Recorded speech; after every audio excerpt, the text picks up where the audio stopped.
दहशत के चेहरों में अब आपको दिखाते हैं पाकिस्तान की धरती पर पल रहा एक और आतंकी सरगना। इस आतंकी का नाम मसूद अजहर है। वही मसूद अजहर जो पुलवामा अटैक का मास्टरमाइंड था। कांधार हाईजैक से लेकर अफगानिस्तान से तालिबान की मदद तक इस टेरर मौलाना के नाम पर कई गुना चस्पा है। दुनिया की बड़ी ताकतें इस प्रतिबंधित आतंकी और जैश ए मोहम्मद को प्रतिबंधित संगठन घोषित कर चुकी हैं।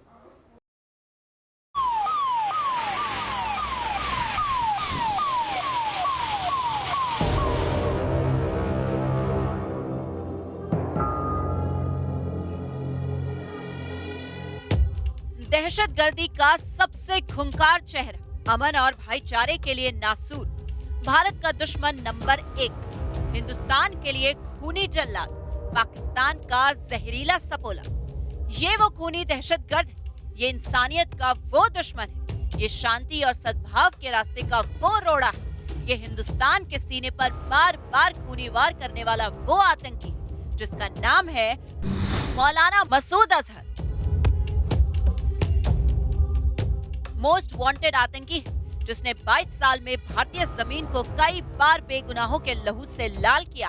पिछले 22 सालों में मसूद ने कभी भी जमीन पर पैर नहीं रखा, लेकिन इन 22 साल में पाकिस्तान में रहकर मसूद ने इतने दहशतगर्द तैयार किए जो उसके एक इशारे पर हिंदुस्तान में फिदायीन हमलों को अंजाम देते रहे। मसूद के इन्हीं खौफनाक मंसूबों की तस्वीर जम्मू कश्मीर के पुलवामा में नजर आई, जब मसूद के खूनी जल्लादों ने भारतीय सुरक्षा बलों की बस को बारूद से उड़ा दिया।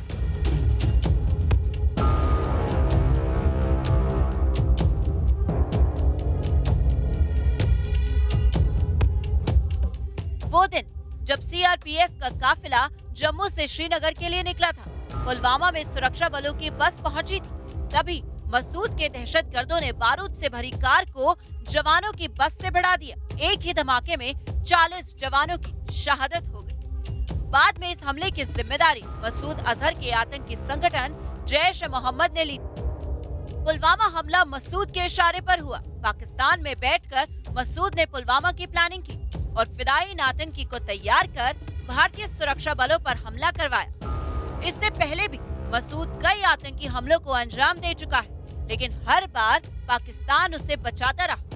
मसूद अजहर बरसों से भारत में आतंकी भेजता रहा और हमले करवाता रहा। साल 2001 भारतीय संसद पर हमला।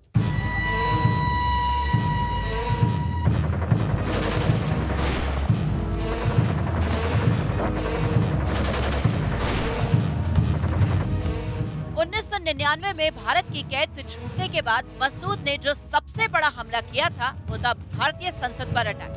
साल 2001 में मसूद के प्यादों ने ही दिल्ली में भारतीय संसद पर हमला किया था।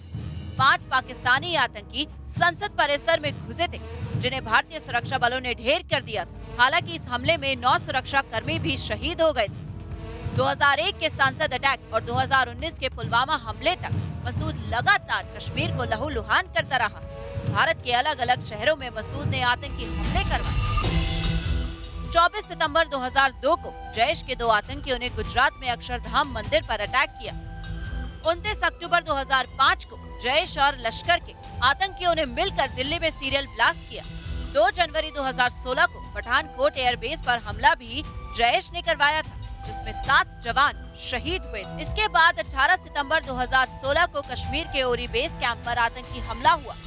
जैश के दहशतगर्दों ने हमले को अंजाम दिया। इसमें 19 जवान शहीद हुए, जबकि 29 नवंबर 2016 को नगरोटा आर्मी बेस पर टेरर अटैक में 7 जवान शहीद हो गए। आज भी मसूद की नापाक निगाहें कश्मीर पर टिकी है। जिस तरह से कश्मीर घाटी में आतंकियों की घुसपैठ और सुरक्षा बलों के साथ एनकाउंटर हो रहे हैं, उससे पता चलता है कि मसूद पाकिस्तान में बैठकर लगातार ट्रेंड आतंकियों को हथियार, गोला बारूद थमाकर हिंदुस्तान के खिलाफ जंग छेड़ने के लिए भेज रहा। Team news nation. कश्मीर में खूनी आतंक का आगाज भले ही JKLF ने किया हो, लेकिन असल में खून खराबे के इस सिलसिले को चरम पर पहुंचाया हिजबुल मुजाहिदीन ने।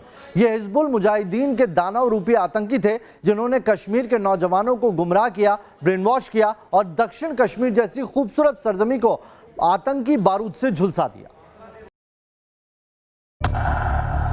बुरहान वानी, रियाज नायको, सब्जार बट, मन्नान वानी, रफी भट्ट। हिजबुल के नाम पर आतंकी बंदूक उठाने वाले ये नाम अपने गुनाहों की सजा पा चुके हैं। सालों तक कश्मीर को सुलगाने वाले, कश्मीरियत को छलनी करने वाले हिजबुल कमांडर एक एक का ढेर हो गए। पाकिस्तान के कब्जे वाले कश्मीर में बैठा हिजबुल का सरगना सैयद सलाउद्दीन खुद पाकिस्तानी खुफिया एजेंसी आईएसआई के जूते तलों दबा हुआ है। लोगों को लगा कि शायद हिजबुल खत्म हो गया है, लेकिन जब कश्मीरी पंडितों के मर्डर को लेकर एनआईए ने जांच और छापेमारी शुरू की तो एक बार फिर हिजबुल का नाम सामने आया। एनआईए के छापों के दौरान जानकारी मिली कि पकड़े गए लोगों में कुछ हिजबुल से भी जुड़े थे, जो सीधा सिग्नल था कि कमांडरों के मारे जाने के बाद भी हिजबुल से जुड़े आतंकी सक्रिय हैं। सिर्फ एनआईए की छापेमारी ही नहीं, कश्मीर में आतंकी गतिविधियों को लेकर जो अलर्ट सामने आए उनसे ही हिजबुल के एक्टिव होने का इशारा मिला है। इंटेलिजेंस एजेंसियों को शक है कि हमलों को अंजाम देने की प्लानिंग और रेकी के लिए हिजबुल के ओवरग्राउंड वर्कर्स का इस्तेमाल किया जा रहा है और इन हमलों को अंजाम देने के लिए लश्कर के आतंकी इस्तेमाल होंगे। यानी कमजोर होने के बाद हिजबुल मुजाहिदीन ने लश्कर का दामन थाम लिया है और अब हाफिज के इशारों पर सलाउद्दीन के गुर्गे कश्मीर में दोबारा सिर उठाने की तैयारी कर रहे हैं। लश्कर और हिजबुल की साठगांठ का एक और सबूत बुधवार को भी सामने आया था। त्राल में एनकाउंटर के दौरान जैश का लोकल कमांडर शमीम सोफी ढेर किया गया था। जब इस आतंकी की हिस्ट्री खंगाली गई तो पता चला कि सोफी का भाई नजीर हिजबुल का ओवरग्राउंड वर्कर था। हिजबुल कमजोर हो चुका है और अपना वजूद बचाने के लिए वो दूसरे आतंकी संगठनों से पनाह मांग रहा है। अगर इसी वक्त हिजबुल पर आखिरी और बड़ा प्रहार किया जाए तो कश्मीर में टेरर हिस्ट्री से हिजबुल नाम का चैप्टर मिट जाएगा। Team news nation. इराक और सीरिया में आईएसआईएस का सर कुचल दिया गया, लेकिन इस आतंकी संगठन की सोच अब तक कायम है। दुनिया के अलग अलग हिस्से में और भारत में भी आईएसआईएस की आतंकी सोच के साथ हमदर्दी रखने वालों की कमी नहीं है। इस्लामिक स्टेट के इसी जहर बुझे उन्माद के चलते आज भी दुनिया के अलग अलग हिस्सों में लोन वुल्फ अटैक होते हैं।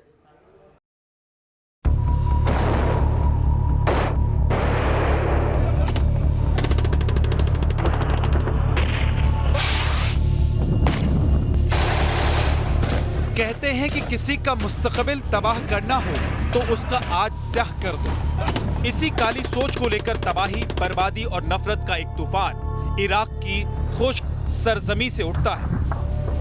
बेगुनाहों का कत्लेआम करना, पूरी नौजवान नस्ल को बारूदी नफरत की आग में झोंक देना इसकी साजिश का हिस्सा था। इसने पहले इराक को लहूलुहान किया, इराकी शियाओं और जिहादियों के खिलाफ नफरत और जुल्म की इंतहा कर दी। इराक के बाद इस आतंकी संगठन ने सीरिया की सरजमी को खून से लाल किया।